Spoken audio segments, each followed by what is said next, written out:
Just now we touched on the security test techniques and also the security test plans.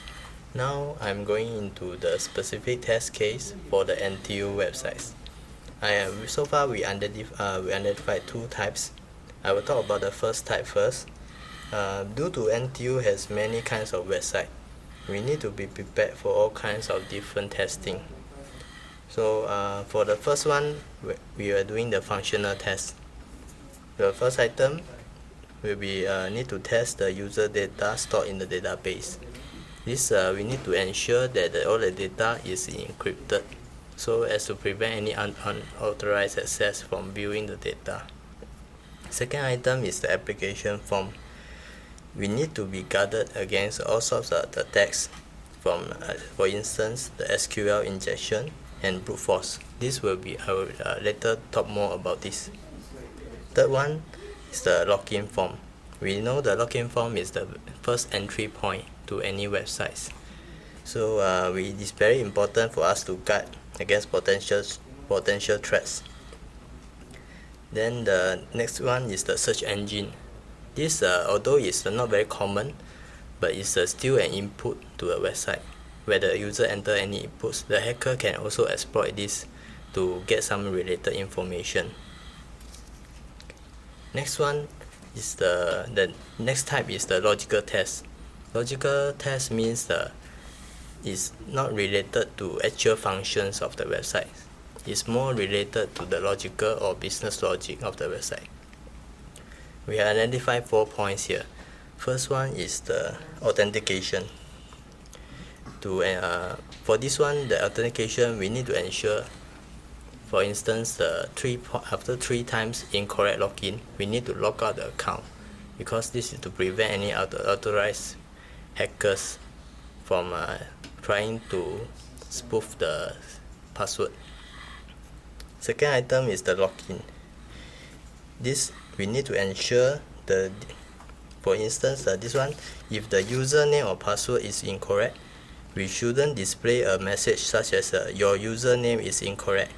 Instead, we should just put a generic message stating invalid credentials, so we will not leak out any specific information to the hacker. Next one is the email confirmation. We need to ensure the email, when most of the time the email will have sent some email confirmation to the user, for instance when they want to change their password. So we do not want to leak out any sensitive information such as the credit card or full name or address. We need to ensure this email doesn't contain all the full details, because if the email is delivered to the wrong person, they can have all the data access and then can do a login. The last one is the password reset. We need to ensure the password is reset. After the password is reset, the temporary password expires after a reasonable amount of time.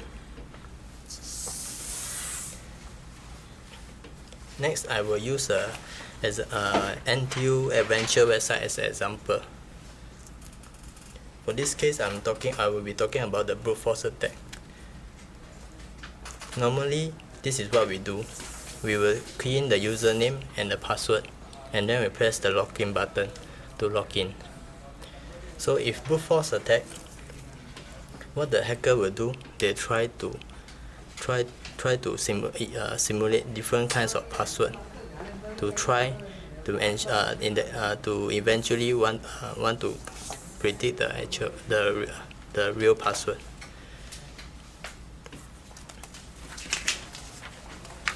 This is what the SQL statements looks like for a normal login. After we key in the username and password, this is normally it will be appear as inside the SQL. The data will be transferred inside here, the username and the password. So what the hacker will do is like this.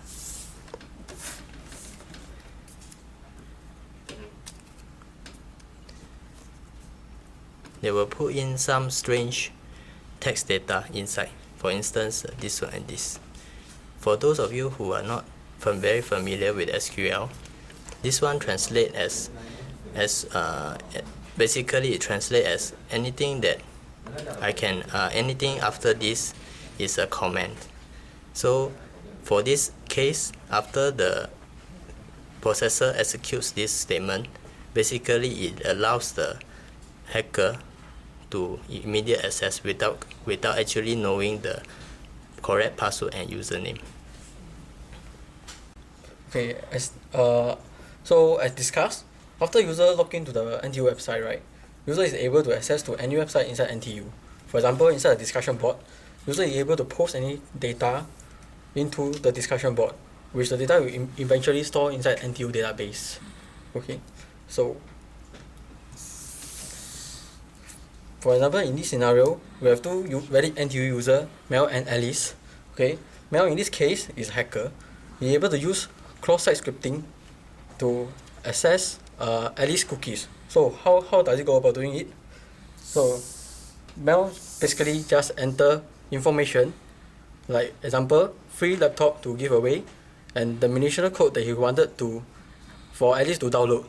Okay, this is just like any kind of data that is able to store inside NTU database, waiting for Alice to download the information. Okay, so in this case, a new discussion board item will be created. So after when Alice log in again, she is able to see this information. So this trap will be waiting for Alice to come. Okay, so back to here. Okay, so in this case, what happened is the data created by Mel was stored inside the database. So Alice has cookies. So when Alice access to the NTU web server, it will download data and access to its own client. And this data, right, containing the mission code of Mel is able to trigger the email and send this cookie information to Mel. In this case, Mel is able to impersonate Alice to access the web server and is able to view all personal information of Alice. So I discussed all these kind of problems. NTU have a lot of web applications, and all these applications require a lot of testing, which is virtually impossible to do it manually. That's why we require some tools to help us in this way. We have all these kind of commercial tools and free and open source tools that are able to help us to do automated testing. Okay. So the advantage of using this tool is, at the end of the day, these tools will be able to generate security test plan for us, and we are able to cover the following points like test plan, test case, resource allocations, security vulnerability spots, recommended collection solutions, and prevention measures. So all this material we can find in this reference located in http://www.qasec.com and http://appsec.org. Okay, ladies and gentlemen, we have come towards the end of our presentation. Before we end, I would like to show you this disclaimer from our group. Basically, what we want to address here is that no human or animal was hurt during the filming of this video presentation. Thank you very much, and we hope you like our presentation. Yay! Oops, sorry, and we would like to say thanks, not forgetting to our lecturer, Dr. Wing Lam. Yay! Okay.